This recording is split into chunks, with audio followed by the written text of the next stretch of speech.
നമസ്കാരം. ആത്മീക യാത്രയുടെ പുതിയൊരു പതിവിലേക്ക് എല്ലാവർക്കും സ്വാഗതം.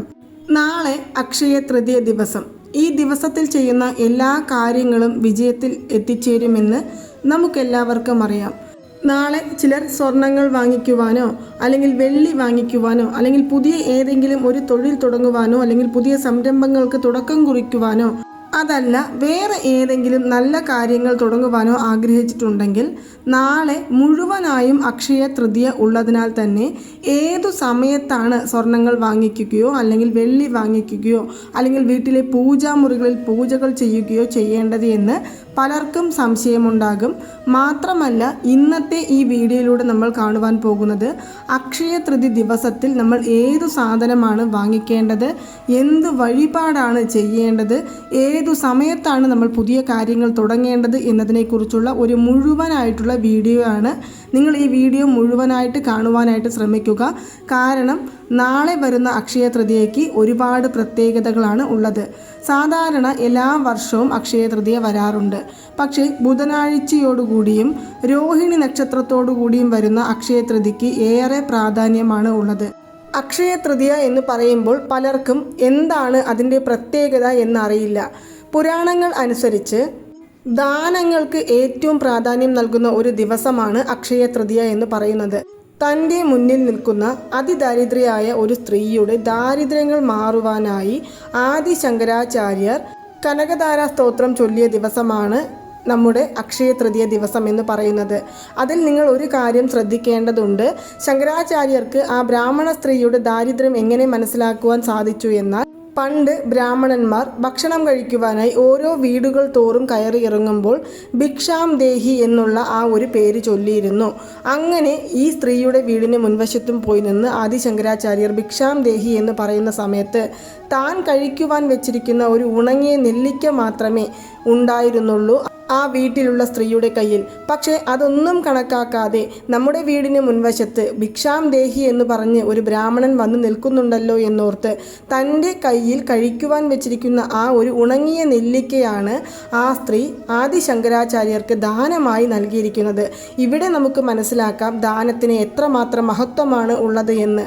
അതുകൊണ്ട് തന്നെയാണ് അവർക്ക് ദാരിദ്ര്യാവസ്ഥ മാറി സാമ്പത്തിക നില ഉയരുവാനായി ശങ്കരാചാര്യർ അവർക്കു വേണ്ടി കനകധാര സ്തോത്രം ജപിച്ചത് എന്നും നമുക്കറിയാം. ഇതിനോടൊപ്പം തന്നെ പല വിധത്തിലുള്ള പുരാണങ്ങളിൽ പറയുന്നതനുസരിച്ച് കുചേലൻ ശ്രീകൃഷ്ണ ഭഗവാനെ കാണുവാനായി പോയ ഒരു ദിവസമായിട്ടും കരുതപ്പെടുന്നുണ്ട്.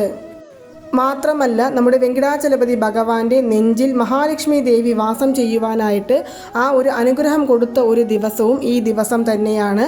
അതുപോലെ തന്നെ വ്യാസമഹർഷി മഹാഭാരതം എഴുതുവാൻ തുടങ്ങിയ ആദ്യ ദിവസവും ഈ ഒരു ദിവസമാണ്. അതുപോലെ തന്നെ പാണ്ഡവർക്ക് സൂര്യഭഗവാൻ അക്ഷയപാത്രം നൽകി അനുഗ്രഹിച്ചതും ഈ ദിവസമാണ്. ഇതിനെല്ലാം പുറമേ തന്നെ കുബേരൻ തൻ്റെ അർദ്ധ സഹോദരനായ രാവണനാൽ തൻ്റെ സ്വത്തുക്കളെല്ലാം നഷ്ടപ്പെട്ട് ശിവഭഗവാനെ പ്രാർത്ഥിച്ച് മഹാലക്ഷ്മിയെ പ്രീതിപ്പെടുത്തി തൻ്റെ എല്ലാ നഷ്ടപ്പെട്ട സ്വത്തുക്കളും തിരികെ പിടിച്ച ഒരു ദിവസവും ഈ അക്ഷയ തൃതീയ ദിവസമാണ് എന്നാണ് പറയുന്നത്.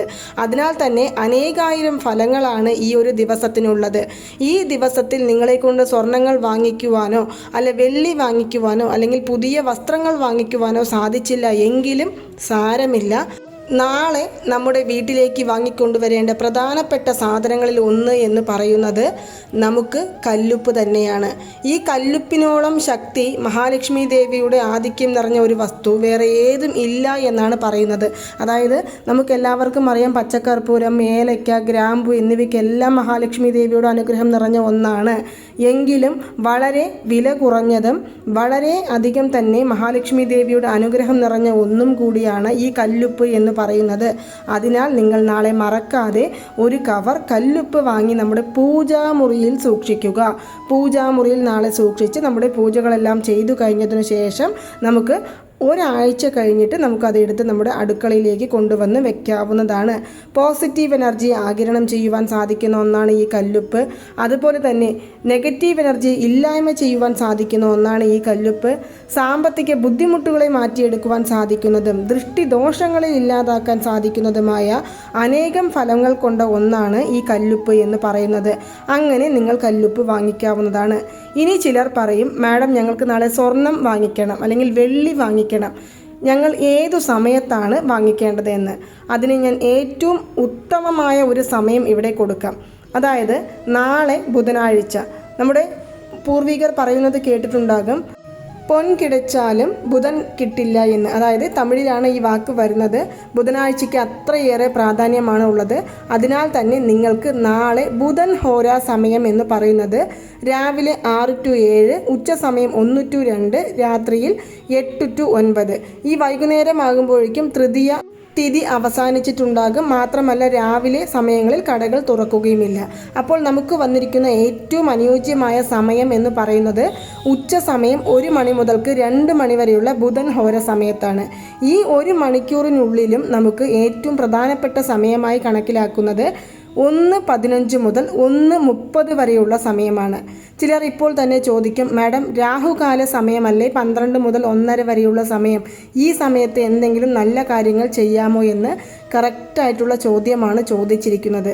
ഈ രാഹുകാല സമയത്ത് ഏതൊരു നല്ല കാര്യങ്ങളും ചെയ്യരുത്. പക്ഷേ രാഹുകാലം അവസാനിക്കുന്നതിൻ്റെ 20 മിനിറ്റ് മുമ്പുള്ള സമയത്തെ അമൃത യോഗം എന്നാണ് പറയുന്നത്. ഈ അമൃത യോഗ സമയത്ത് നമ്മൾ ഏതൊരു ശുഭകാര്യങ്ങൾ തുടങ്ങുകയാണെങ്കിലും വെച്ചടി ഉയർച്ചയിലേക്കായിരിക്കും നമ്മുടെ ജീവിതം പോകുന്നത്. തൊട്ടതെല്ലാം പൊന്നാക്കുവാൻ സാധിക്കും. നിങ്ങൾ ഏതു കാര്യങ്ങൾ ആഗ്രഹിച്ചാണോ ഒരു എഗ്രിമെൻറ്റിൽ സൈൻ പോലും ചെയ്യുന്നത്, അത് നിങ്ങളുടെ ജീവിത ഉയർച്ചയിലേക്ക് കൊണ്ടെത്തിക്കും. സാമ്പത്തികപരമായി മുന്നോട്ട് നിൽക്കുവാൻ സാധിക്കും. കടം പ്രശ്നങ്ങൾ ഇല്ലാതാക്കുവാൻ സാധിക്കും. മാത്രമല്ല ഏതൊരു കാര്യങ്ങളാണെങ്കിലും അതെല്ലാം തന്നെ വിജയത്തിലേക്ക് എത്തിക്കുവാൻ സാധിക്കും. സ്വർണം വാങ്ങിക്കുകയാണെങ്കിലും വെള്ളി വാങ്ങിക്കുകയാണെങ്കിലും അതെല്ലാം ഇരട്ടിയായി നമ്മളിലേക്ക് വന്നു ചേരും. പക്ഷേ ഈ ഒരു സമയത്ത് ആരോടും ഏതു കാരണവശാലും നിങ്ങൾ പണം കടമായി വാങ്ങിക്കരുത്. എന്തും വർദ്ധിക്കുന്ന ഒരു സമയമാണ് ഈ ഒരു അമൃത യോഗ സമയം എന്ന് പറയുന്നത്. ഈ സമയത്ത് നിങ്ങൾ നല്ലത് ചെയ്താൽ നല്ലത് വർദ്ധിക്കുകയും നന്മകൾ വർദ്ധിക്കുകയും, അതല്ല കടമായിട്ട് പണം വാങ്ങിക്കുകയാണെങ്കിൽ കടങ്ങൾ വർദ്ധിക്കുകയും ചെയ്യുന്നതിനാൽ മറന്നും കൂടി നിങ്ങൾ ഈ ഒരു സമയത്ത് മറ്റുള്ളവരോട് പണം കടമായി വാങ്ങിക്കാതിരിക്കുവാൻ പ്രത്യേകം ശ്രദ്ധിക്കുക. ഇനി ഇതുപോലെ നാളെ ഏത് വഴിപാട് ഏതു സമയത്താണ് ചെയ്യേണ്ടത് എന്ന് ചോദിക്കും. കുബേര വഴിപാട് ചെയ്യാൻ അനുയോജ്യമായ ഒരു ദിവസമാണ് നാളെ. മഹാലക്ഷ്മി ദേവിയുടെ കനകധാരാ സ്തോത്രം ജപിക്കുവാനുള്ള ഒരു അനുയോജ്യമായ ദിവസമാണ്. മഹാലക്ഷ്മി ദേവിയുടെ അഷ്ടകം ചൊല്ലാം. മഹാലക്ഷ്മി ദേവിയുടെ മുൻപിൽ നെയ്ദീപം തെളിയിച്ച് പ്രാർത്ഥിക്കാം. മഹാലക്ഷ്മി ദേവിക്ക് ഏലക്കാമാല സമർപ്പിച്ച് പ്രാർത്ഥിക്കാം.